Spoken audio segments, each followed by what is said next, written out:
माँ सीता की नगरी आए, कैसा अनुभव रहा? बहुत सारी घोषणाएं आपने की है यहाँ। देखिए, ये हम सबका एक पवित्र धाम है। ये मिथिला धाम माँ जानकी का धाम है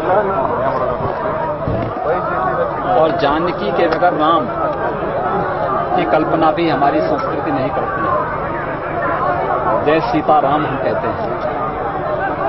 स्वाभाविक रूप से हजारों हजार वर्षों की विरासत और धरोहर को आगे बढ़ाने का कार्य भारत सरकार और नेपाल सरकार ने मिलकर के आज यहाँ पर विवाह पंचमी के इस आयोजन में इतनी भव्यता के साथ लाखों की संख्या में लोग इसमें शामिल हुए हैं। इस आयोजन को इस रूप में प्रस्तुत किया गया है।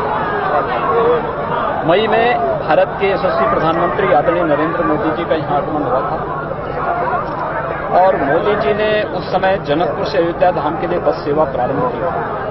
उत्तर प्रदेश सरकार उस बस सेवा को लगातार संचालित कर रही है।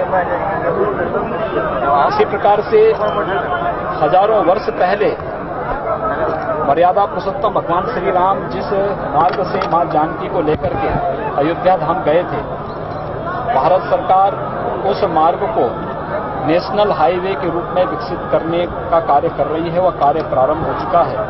अयोध्या से बस्ती जनपद की छावनी होते हुए संत कबीर नगर के दक्षिणांचल, गोरखपुर के दक्षिणांचल होते हुए देवरिया जनपद से हम बिहार प्रांत में आते हैं और वह सीतामढ़ी होते हुए जनकपुर तक वो मार्ग बने। यह कनेक्टिविटी न केवल विकास के लिए अपितु हमारी सांस्कृतिक संबंधों को मजबूती प्रदान करने के साथ साथ दोनों देशों की सुरक्षा और समृद्धि का भी कारण बन सकती है।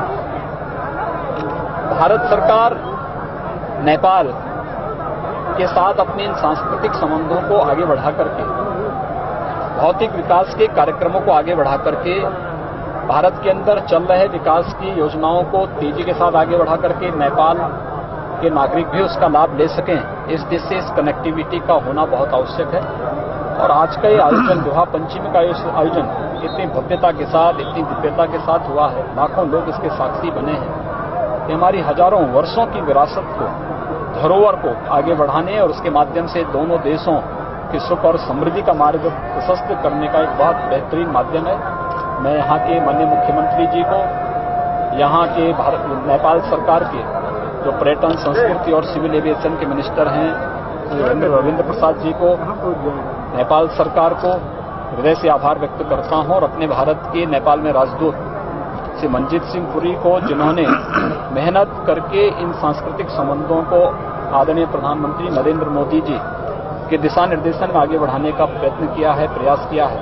एक सराहनीय पहल है और मेरा मानना है कि नेपाल और भारत दो शरीर हैं लेकिन आत्मा दोनों की एक है, क्योंकि दोनों एक साझी विरासत और एक साझी संस्कृति का प्रतिनिधित्व करते हैं जो देश और दुनिया में मानवता के कल्याण का मार्ग प्रशस्त कर सकती है।